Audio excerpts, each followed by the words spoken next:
Hello, welcome to Verbling. Hi, I am Teacher Oakley, and for the next hour, well, as a matter of fact, today and today, including the next 2 days, the next 3 classes at this particular hour, we're going to be talking about the IELTS writing test. Today will serve as a summary. I'm going to discuss some major tips, strategies, some points to consider. And as well, today we're going to look at the IELTS writing scoring rubric so we can understand exactly what are they looking for in the writing test. While it shares many of the elements of the speaking test, and on the other hand, it's quite different, actually. Overall, in a general way, the IELTS speaking test, you should be more conversational, more informal. Use of idiomatic language and slang is definitely permitted. Reduced pronunciation forms and contractions, highly encouraged. Writing, of course, in English is much more formal. So your entire approach should be a bit more formal.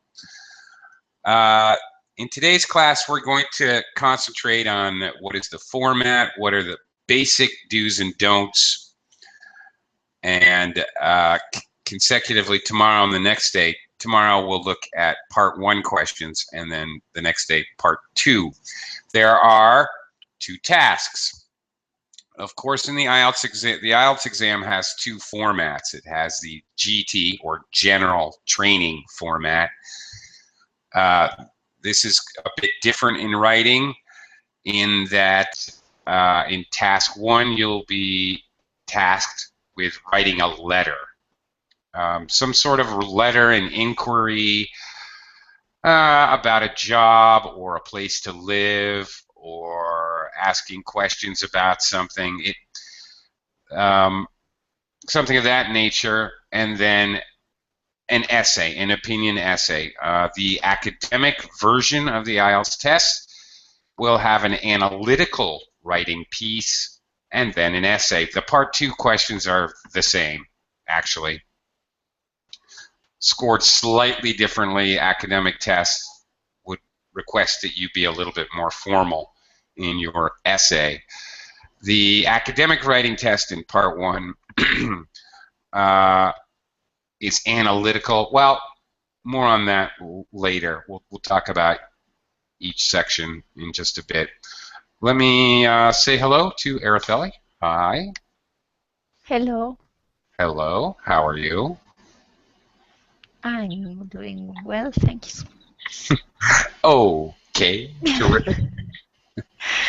Great. A little tired, but it's like Monday for me today because Uh, yesterday it was a holiday here in Spain, so uh, it's like a Monday after 3 days off. oh, yeah, I gotcha. All right. So, got a little bit of that Monday blues going on. Not quite ready for the work week. I gotcha. Or I have to be. I know. We have no choice.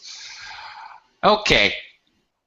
We're talking about the IELTS writing test in this class, and for 2 days henceforward at this time spot. Now, I am talking about writing in reference to IELTS, and we are going to look at the IELTS scoring, but the points, most of the points that I bring up are going to be valid for day-to-day normal writing that you may do in business, or writing emails, or any academic writing that you may see.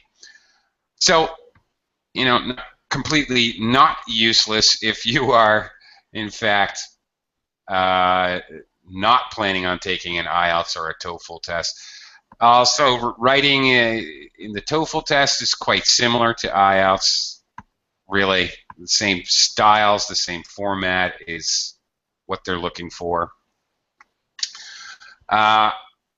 Okay, first, all right. the test. What is the format? Well, you are given basically two answer sheets, one for task one. It's basically just a lined piece of paper for task one. For task two, you've got a pencil, maybe two pencils in case you break one, maybe a pencil sharpener, and go. And that's it. The test is 1 hour. Now, it is suggested that you spend 20 minutes on task one and 40 minutes on task two. Please note, this is simply a suggestion. For myself, I took the academic test, and for myself, I can write an opinion essay. I can write 250 words in 12 minutes. I know because I've done it more than once. No problem.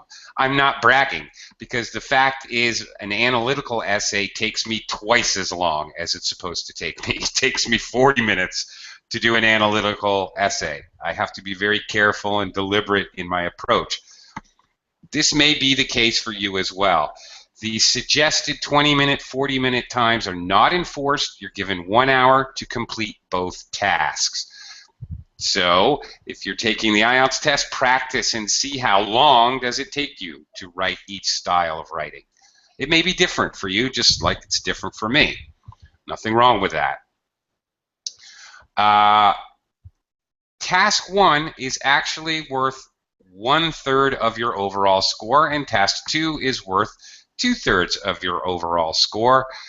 So if for some reason you don't feel that you can accomplish both tasks, then obviously it would behoove you to do task two first. Again, nothing in the rules saying you can't do that. That's fine. Also, task one for both the GT and the academic tests. Task one asks you, or I may even suggest, that you write 150 words. And task two suggests 250 words. I have to tell you that I got a little inside information, at least as of a couple years ago. When you're under the word count, I can't remember if it's 8 or 10 or 12 words. Every 8 or 10 or 12 words under the word count, you're basically going to lose a half a band score, and that's a big chunk. So extremely important that your word count is right. Same thing for TOEFL. If you're under the word count, you're going to lose points. So you probably don't have time to sit there and go 1, 2, 3, 4, 5, 6, 7, 8, 9. Or you don't want to spend that time. Your time is better used elsewhere. Pick a couple of typical looking lines. You know, count, oh, okay, I've got 10 words per line. Great, I need 250 words. I better have 25 lines. That's it. It's just estimate, but obviously underestimate your word count. So in reality, most likely you will have more. Yes, articles, a and an count as words. Hyphenated words count as one word. Okay. So 13-year-old, all hyphenated, that's one word. But the letter A is also one word, just so you know. Okay. Basically, let's talk about some, that's the format. It's quite simple and straightforward. That's it. They tell you to start, you start. You have the question on a paper and then the area where you write, and it's just lined paper. So different students in the test will have different questions, so don't bother trying to copy or cheat, because it's pointless. You won't have the same test that your neighbor has. Excuse me. Okay. Generally speaking, I would definitely say the general training test is much easier, but again, that's me. I find the analytical task challenging. The general training, you're writing. The important thing to understand is your style. This is actually important. If it's a letter to a friend that you're supposed to write, well, then you write with a friendly and informal style. If it's a letter to a company or institution, it should be written obviously in a more formal style. Also, your tone is of consequence. Your tone in writing refers to, are you writing, hey, how are you? It's so long since I've seen you. Happy, happy. Or are you complaining because you ordered a dining room set and the chairs were missing? Okay, in which case, your tone should be a little bit angry and self-righteous. That's okay. Your tone should match the style of letter you're writing, obviously. And this is also in any business course writing, IELTS aside, this is extremely important for any kind of writing, especially business writing. You know, you write with a completely different style if it's an apology letter, a request letter, a request for business, or a complaint letter. Has obviously, I think, should have a completely different tone and feel. Kind of goes without saying. So that does, in fact, matter. Okay. That's the general training task 1 I'm referring to. Okay, general training task 1, basically, you need to have the classic elements of a letter. You're writing a letter, so it'll usually tell you how to do your salutation. Dear ma'am or sir, or to whom it may concern. It usually tells you what to do, but in any case, dear ma'am or sir is fine. And you should have a sincerely or regards at the bottom. Classic parts of a normal letter in your sign-off. The general training writing task is actually quite easy because they give you bullet points that you need to cover. So it sort of formats itself.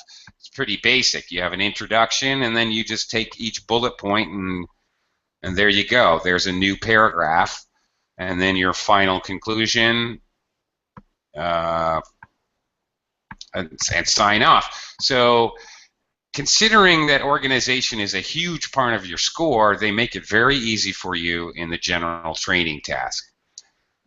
Not so much in the academic, because to my mind, the most difficult part of the academic task 1 is actually figuring out the paragraphing and your organization. Classic writing, any writing, be it whatever, creative writing, academic writing, business writing, it doesn't matter. You always should have some kind of introduction, your supporting paragraphs, and a conclusion.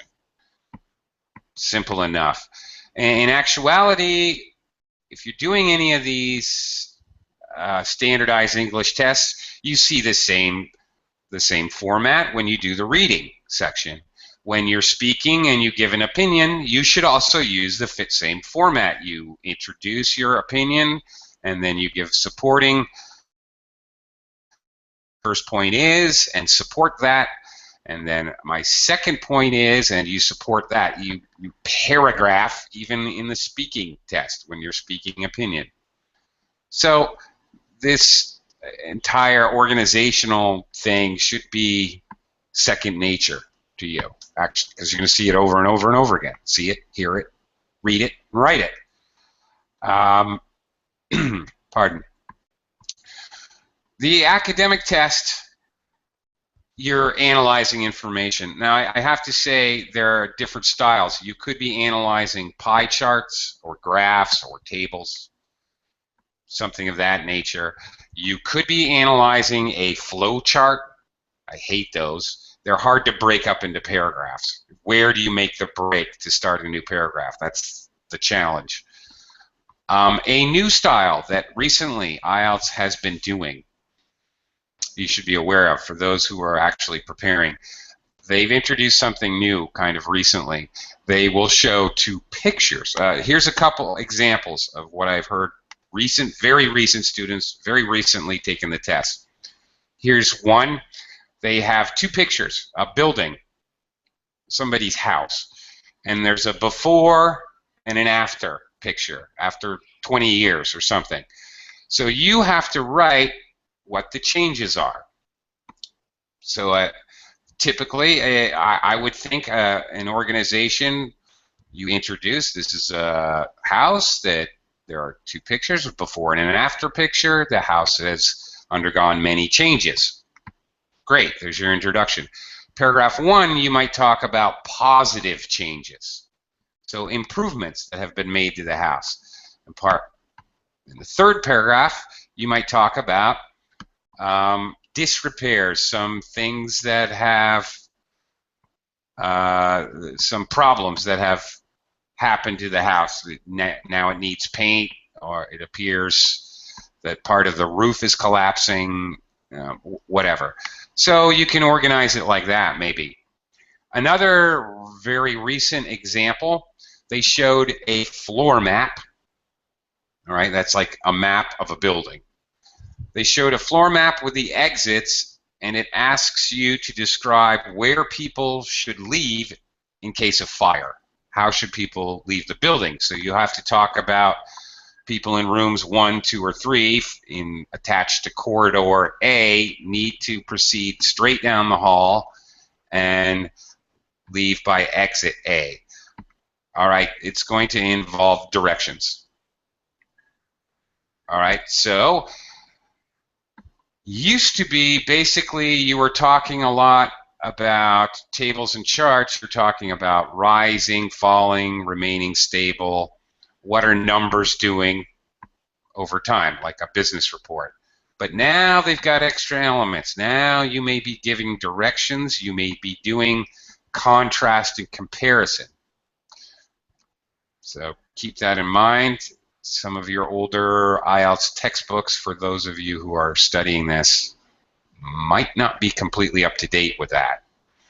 So anyway, those are a couple of new elements. In the essay writing, I should also say the general training organization organizes itself because of the bullet points. The analytical is much more difficult. You're probably going to end up with a minimum, well, you need to end up, really, with a minimum of 4 paragraphs. 2 supporting and one introductory, 1 concluding. You may be looking at 3 pie charts, or you may be looking at something that absolutely has to be broken into 3 parts.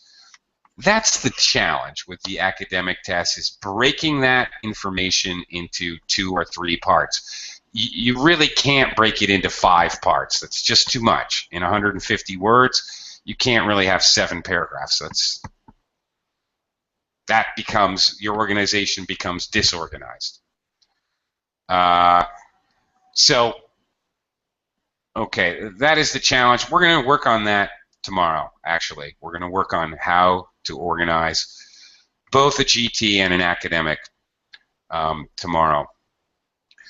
Araceli, did you ever do IELTS? I forgot. No. I have done the first certificate of Cambridge, and I'm planning to take the advanced level of Cambridge, but it's in a certain way similar, the writing part. Although they changed it in 2015, they are going to introduce some changes. So I think they do it to make us difficult to find material to prepare. But I mean, there was before you had to answer a letter or something, but now it's like the typical letter but you don't have to answer a previous input. So it's like it's more similar to 12 maybe, or to IELTS, I think. And then there is another part that is an essay, and you have to compare points of view. And it's more typical, because before it was a little weird. The Cambridge exams, yes, they gave you a lot of letters, and and say this is the situation, you've received this letter, and then you answer, and then you have to do. I don't Hmm. know, for me it was difficult because it was too simple. It was a very simple task, and I had a very low score, so I didn't know what to do to improve the score. Because they gave you a letter and say answer to these points, and it was like Right. too simple. I don't know. Maybe they wanted That's very interesting similar. vocabulary. It's very similar to the GT IELTS test. And actually, it's still Cambridge. It's all Cambridge. So Cambridge, Oxford. So in fact, the scoring elements in particular are quite similar. What they consider important and how they weight different elements of the writing is very, very similar, actually. As is, they also have the business certificates, the BEC. I just finished working with a student on that whole thing, and it was remarkable how similar most of the elements and how the scoring is done to CAE and the IELTS program. They make it look different, but really they're looking for the same thing in all of these. Uh, honestly, I think they have like a common score between their tests, so that if you have one of them, they have like a uh, standardized score, so that yes, they mean to find the same skills. But in the IELTS, you have four skills, and for CAE, you have five because there is a right. specific use of English section. So for me, I don't know because I was doubting of taking IELTS, but I think it depends on the person. But for me, it's easier the Cambridge exams because you have to. The grammar part is an objective test, so it's a you want what you got to do. I mean, there is a phrasal verb. You have to put the right preposition, and if you don't, it's Yeah. wrong. And if you do, it's right. So for me, it's more objective and it's easier to get a high score in grammar, at least for me. But in the writing section, it was very challenging for me because I really don't know what I must do to have a good mark. So that was my experience from the first certificate. I had Uh-huh. a low mark, and I think I didn't do any mistakes. So maybe there were some spelling mistakes, I don't know, but not very big because this was something I have trained a lot, and it was for me extremely easy. But then the score was low, and I don't know if it's because my vocabulary is not good enough, if because they aim to find an instructor, and maybe I didn't follow that. So it's very subjective, and it's Mm, very yeah. difficult to get a good score there. So I think that's the main difference because in IELTS you have four parts, and two of them are quite subjective, speaking and writing, and the other one are tests. And Hmm. for the CAA, there are five parts, and three of them are objective tests, and two are subjective. Right. Right. Um, yeah, I see your point. Uh, okay. Well, I want to go over some basic do's and don'ts. Since you're wondering, oh, I didn't know what I was doing wrong. Great. Well, let me talk about some very basic do's and don'ts in, and actually I'm gonna use a screen share here and look at some of these bullet points that I have here for some basic do's and don'ts for the writing test. Writing is formal. It's always more formal. So whereas in the speaking test you would be using contractions like can't, don't, we're, will, I'd for I would, don't do that. Just use full forms always, and that includes abbreviations. Don't use info, use information. Don't use ad, use advertisements or adverts at least. Um, okay, it's formal writing, so full forms. There's an easy way to avoid losing points.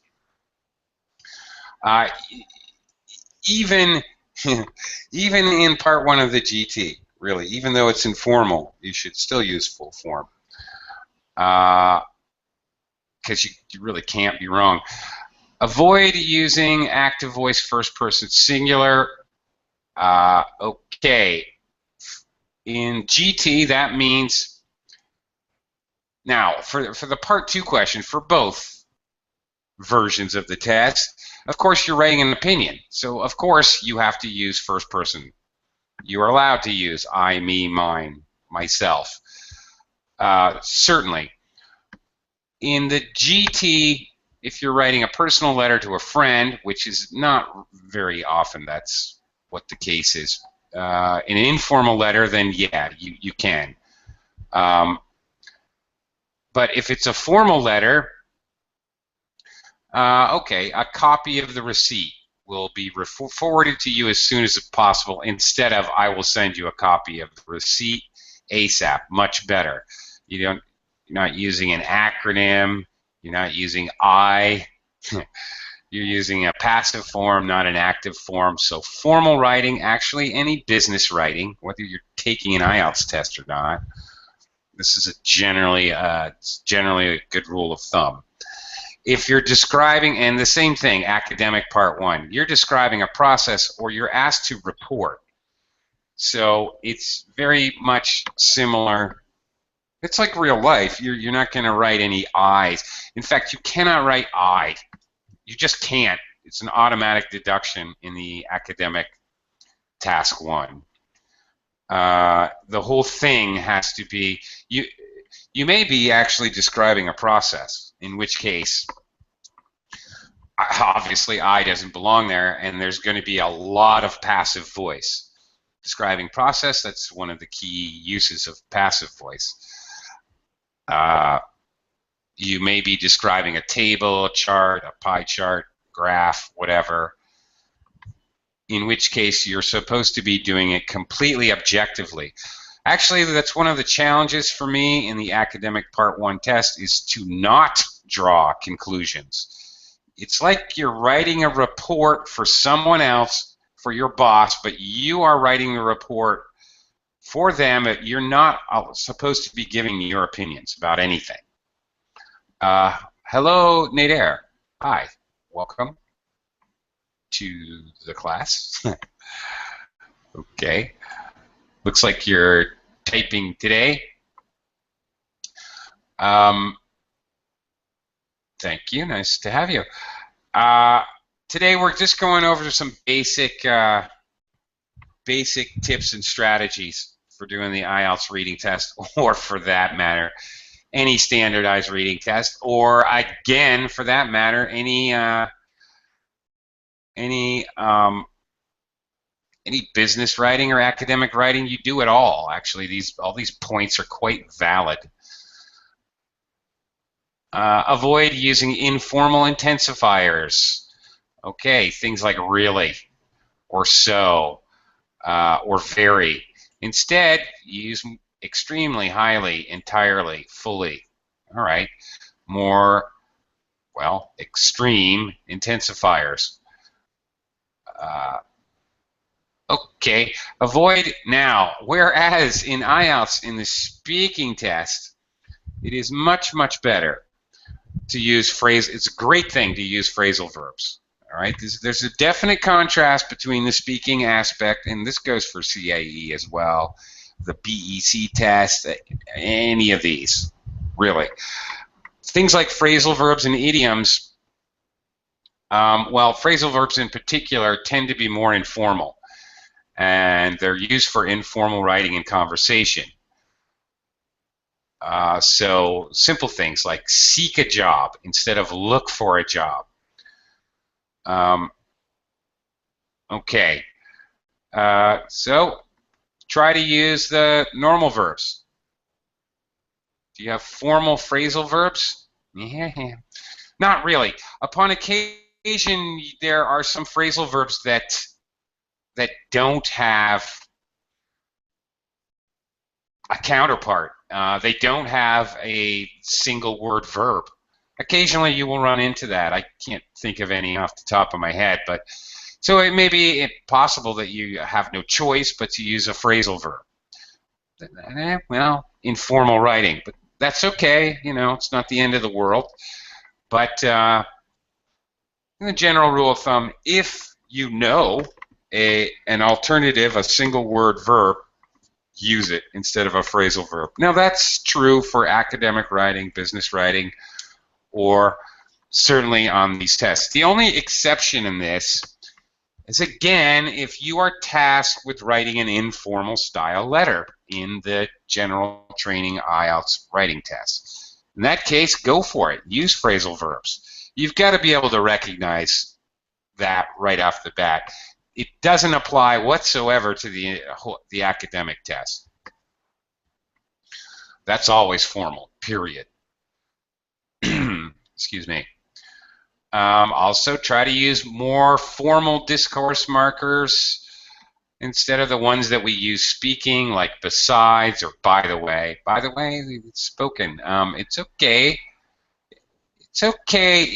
You know, even for people, you guys writing for business, if you're writing to a colleague or you're writing to a coworker because you're stationed in another country for 3 months, who cares? If you know this guy well enough to talk with them informally in an informal way, then who cares if you use by the way or besides? It's perfectly fine, because if you have conversed in person informally, okay, before, then it's perfectly normal and okay if you're just sending them not a report, but just communicating by emails.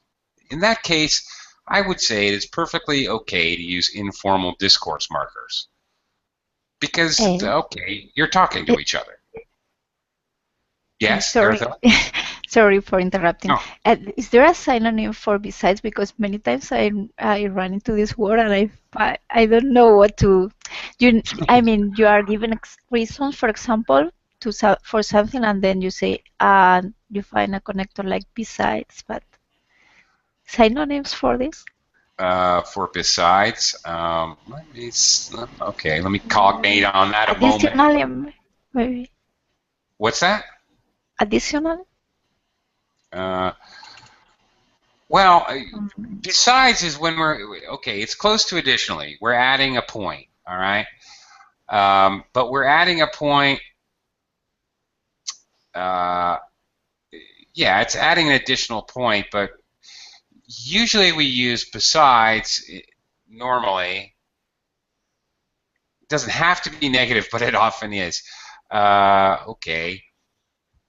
I'm very busy. I can't make it to this planned meeting. Besides, I have been tasked with another project with an earlier deadline. I'm adding an additional point for sure, but yeah, maybe I'm using it as an excuse. Let's see. I don't really. Okay. Neither says moreover. Moreover's good. Okay, yeah. Moreover's a good one. Moreover, that's very close to usage. Furthermore? Right. Maybe? Furthermore will also work. Furthermore will also work. As a matter of fact, will also work. As a matter of fact, I've been tasked with another project with an earlier deadline. Sure. Okay. Well, there you go. You answered your own question. I wrote it down in my list. Moreover, furthermore, as a matter of fact, that would work. Okay. Indeed. How about that one? Indeed, I have another project which has an earlier deadline. That would work as well. In any case, there's another. You know, if you're thinking of transitionals, these are, by the way, I'm glad you mentioned this, discourse markers are ridiculously important. And as Araceli and I just demonstrated, it's very hard to think of them on the spot suddenly, but when you start to think about them, you can suddenly come up with, suddenly you've got half a dozen, you've got 10. There are many discourse markers and linking words in English. Many, many, many. And anybody studying for any of these tests, by the way, I urge you to do some studying of transitionals, discourse markers, connectives, signal phrases, whatever you'd like to label them as. They all basically mean the same thing. Give those a study and try to practice them, try to use them, because they, first of all, they'll be used in listening to signal new information coming to help you become more attentive.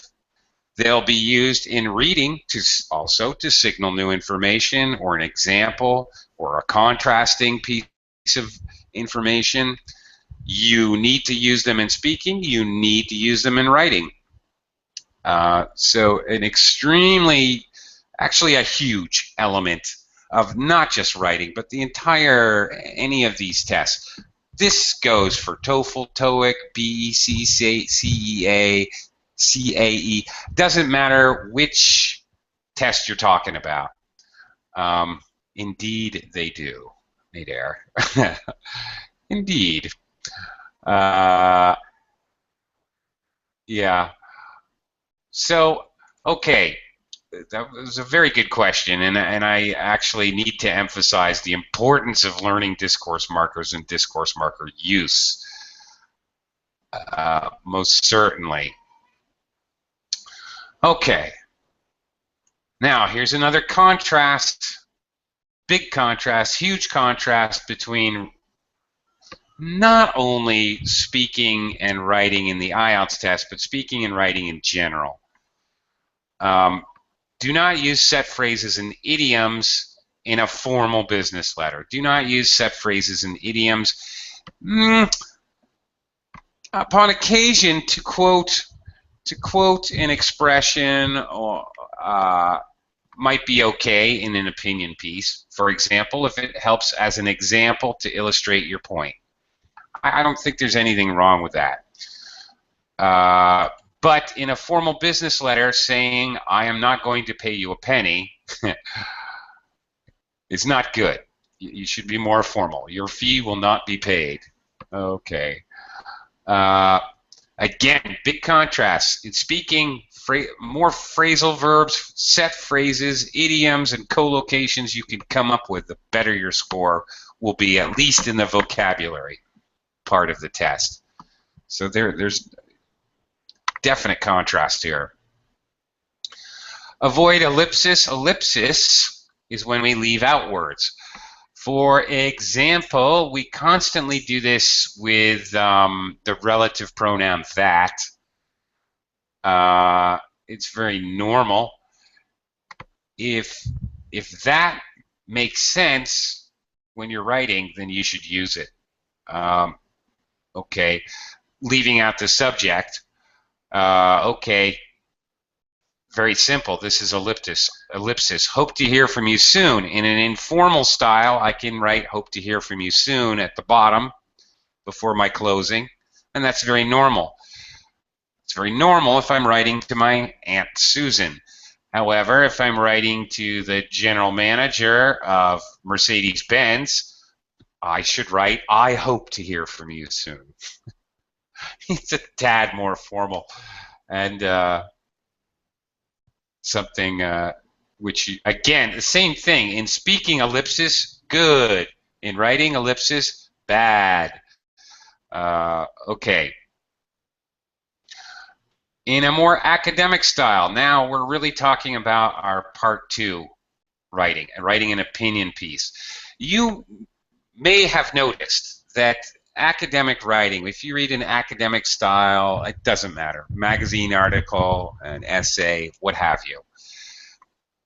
Especially, oh my goodness, if you're reading like a science journal or something in Popular Mechanics or some kind of nature magazine, something like that, they don't give definites. You're not going to see definites. In fact, as you're practicing for IELTS and you read the academic reading passages, they don't use, they just simply don't use absolutes. Now, here in my notes here, it says assertive language, but I'd like to alter that, and I'd like to say absolutes. Avoid use of always, 100% of the time, never, completely, entirely, these kinds of adverbs and or adverb clauses that basically say definitely, always, 100%, or never, never, ever.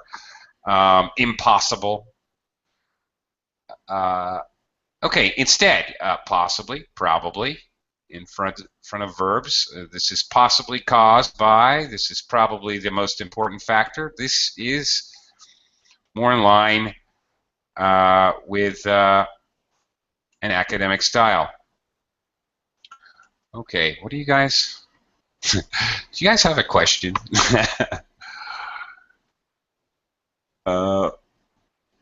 Okay, which is more formal, hoping or hope to hear from you soon? Well, hoping is actually not even grammatically correct, and it's ellipsis because, well, okay, maybe not. Maybe it's a gerund.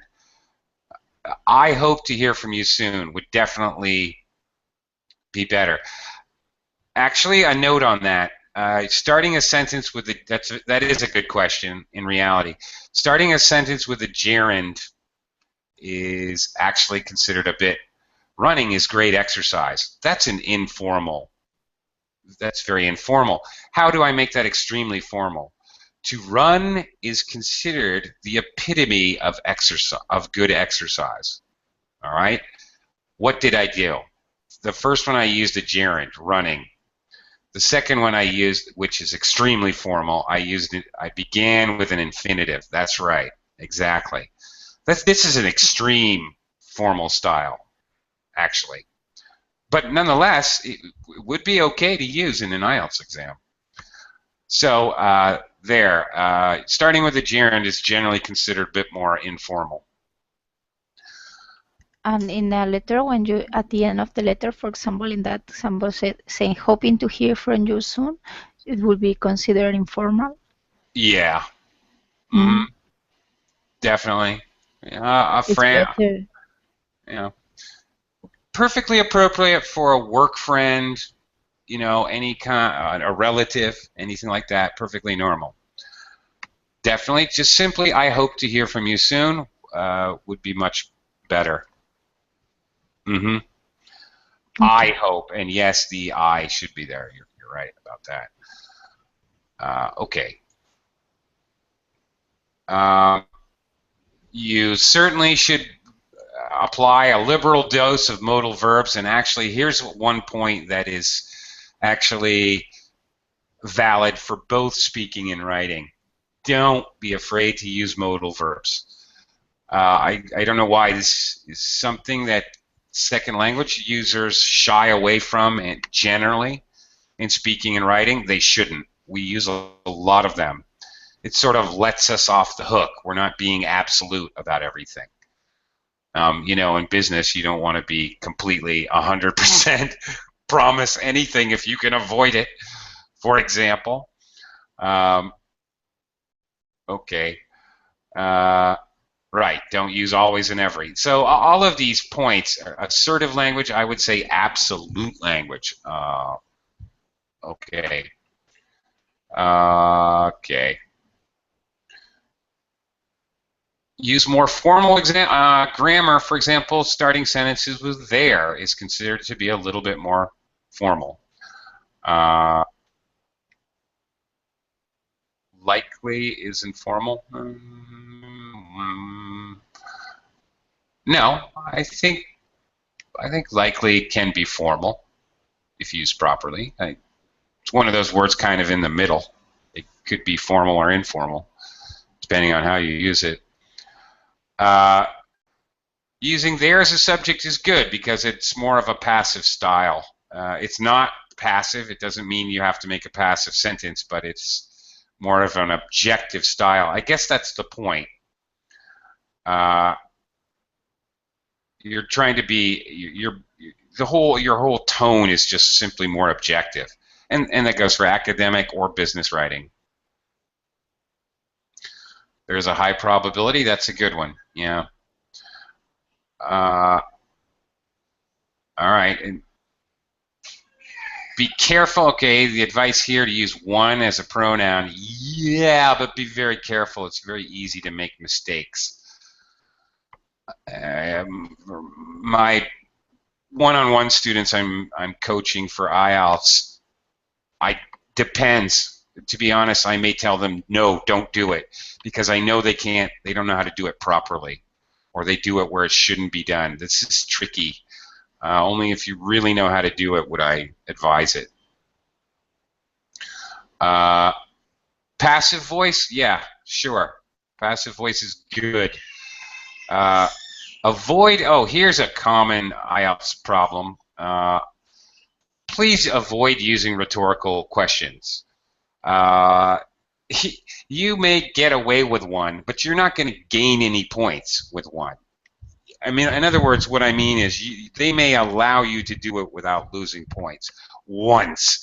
If they say that you're going to do it over and over, if you do it 2 or 3 times in your writing passage, not good. You're going to lose points. It's basically a way to waste word space and doesn't really accomplish much. It's a style for bloggers, really. No, well, you see this all the time from journalists, right, Araceli? I mean, it's very common, the use of the rhetorical question. Bloggers, Yes, I mean, for journalists example, like if it. you're asked to write a report, I thought this was a very good idea to start with an impressive idea like that. Why is that? But this, I mean, for Well, an article especially, yeah, maybe, I don't for an know. article, well, you're trying to engage your consumer. You actually have a consumer reading your magazine article, honestly. So you're trying to engage them. But in business or academic writing, you're not trying to engage anyone. The person on the other end of your business letter or your report has to read this. Your academic, informational, or opinion writing piece, we're not getting all into conjecture and engaging with our flashy style. keep it simple. Actually, my advice for any of these tests, again, IELTS, TOEFL, just keep it simple, direct, straightforward, straight ahead. You will not be penalized for keeping it dry. Yes. Don't worry about how boring you are. It doesn't really matter. Your job is not to get magazine subscribers. In other words, your job is to pass this darn test, and that's it. So, whereas you cannot lose points for keeping it dry, you can lose points by trying to be too flashy, basically. Oh yeah, and although you most certainly want to use your connectors, don't overuse them. In other words, use different ones. Absolutely don't use the same one over and over and again. That will definitely cause problems and lose points. Shoot. Okay. Well,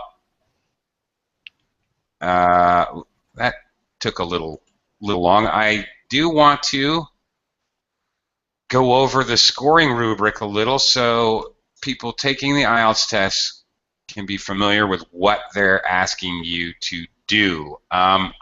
In reality, the scorers, this is the official British Council IELTS public scoring rubric. Their private one, they don't share with the public, is much the same, except instead of 2 or 3 little bullet points, they have 7 or 8 or 10 in each category, much more intricate and elaborate. But it's basically the same idea. All right, taking a closer look here. All right, we have our band scores. Your band scores are given in degrees of 0.5, so 7, 7.5, 8, 8.5. For showing up at the test and not doing a thing but paying the money, you get a band score 1. So do nothing, you can get a 1. So basically the band scores are 1 to 9. The categories in writing are as follows: task achievement, coherence, task. Okay, let me define that a little bit. For example, in number 9, fully satisfies all requirements of the task and clearly presents a fully developed response. Okay, in other words, are you answering the question? Okay, if you're part 1 in academic, all right, presents a clear overview of the main trends, differences, stages, comparison, and contrast in the information provided in part 1. General training presents a clear purpose with a tone consistent and appropriate. Clearly presents and highlights key features, bullet points, but it could be more extended. Okay, could be possibly more clear or more extended. Okay, that's level 7. All right, so there's 25%. And by the way, each of these scoring areas is 25% of your score. So there you go. Araceli, what I can do is I can share that document with you. I'll put it on tomorrow's class description. All right, later. So if you come to tomorrow's class, I'll have that general. I forgot to attach it, to be perfectly honest. My bad. But I will attach it to tomorrow's class so you can get it. Okay. I'll just edit it onto the class description, and you'll be able to get that tomorrow. Okay, you're welcome. Okay, coherence and cohesion. All right, coherent means easily understood. Cohesive means it sticks together. This includes your managing of paragraphing. This is about organization. Organization not just overall in your paragraphs, but organization in your logical presentation of ideas, sentence to sentence to sentence. Okay, sequencing information and ideas logically, uses a range of cohesive devices. Okay, this is what the last point I made earlier. Use different, additionally, moreover, therefore. Another point is, okay, use different cohesive devices. One, I exaggerate this so much, I've had my former students sometimes feel that it is necessary to begin each and every sentence with some kind of signal word or signal phrase, some connective adverb or another. No, in fact, that gets a little weird. But generally speaking, half of them, yeah, roughly. Not definitely, but roughly half of your sentences should have some kind of introductory signal word or signal phrase, roughly speaking. Not every single thing, but one example of this may be blah, blah, blah, blah. Therefore, blah, blah, blah, blah. An additional point that may be important is, okay, half of them, not every single one, don't get carried away. I know I tend to over-exaggerate the importance of these because they are so important, because not only do they affect your coherence and cohesion, they affect your if you know a lot of them, then they can raise your vocabulary score. And when you use them, it forces you to make complex and compound complex sentences simply because you're using subordinators to start sentences. So it raises your grammar score. So it's a 3-for-1 deal. By using these kinds of things, you're actually forcing your score higher.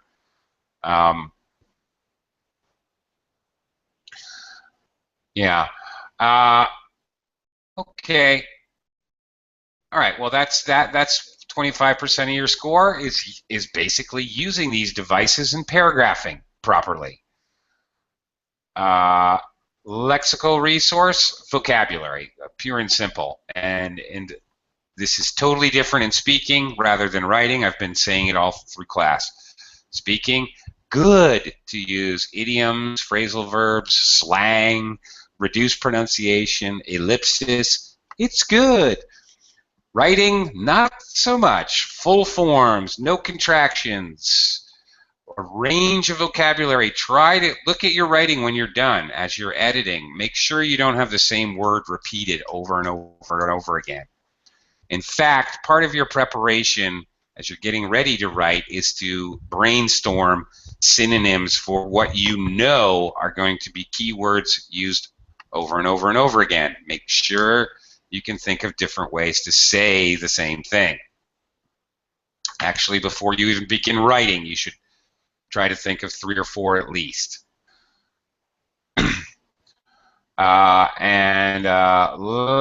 Last, grammatical range and accuracy. One element I forgot to mention. In the IELTS test, they actually count. Now, they're looking for 2 things mostly. They're looking for use of different verb structures, definitely looking for passive and active. Definitely, they're probably looking for you to be able to use a past, present, and a future, or a future modal. Be great if you could have a continuous tense, an example, and an example of a perfect tense. They're also looking for simple, compound, complex, and compound, complex sentences in a mix. Don't make all compound, complex sentences with multiple clauses and expect to do well. You need to mix it up. Mix in simple sentences with more complex sentences is better. Okay, I needed to get all that out, Nader. I know you're trying to ask me a question, but I needed to say all that. Though at the end of a sentence to link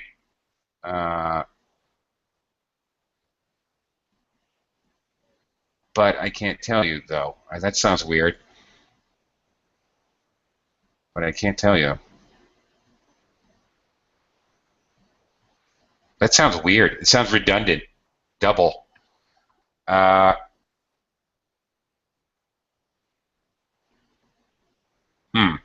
Okay. It is difficult to think of another one, though. That's a good one, Araceli. Very funny. Okay. Araceli's example is actually right. Though at the end of the sentence. That was a good one. I must say, that was a good one, though.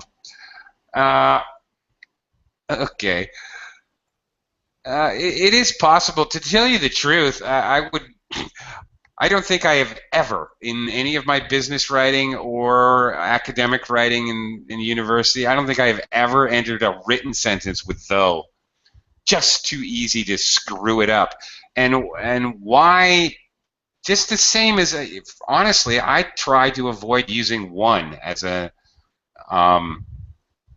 non-designated pronoun because it's too easy to mess it up, and there's far too many other options. So I personally will avoid that. I use it in speaking, though. There you go, as I just did. Yeah, I'm a smart aleck, though. Okay, bye, Araceli. All right, see you tomorrow. Nader, you as well. I have to get going. I have a one-on-one lesson, but thank you for stopping by, Nader, and viewers out there, I hope you learned a little something, and I'll see you again real soon. Bye for now. Bye-bye.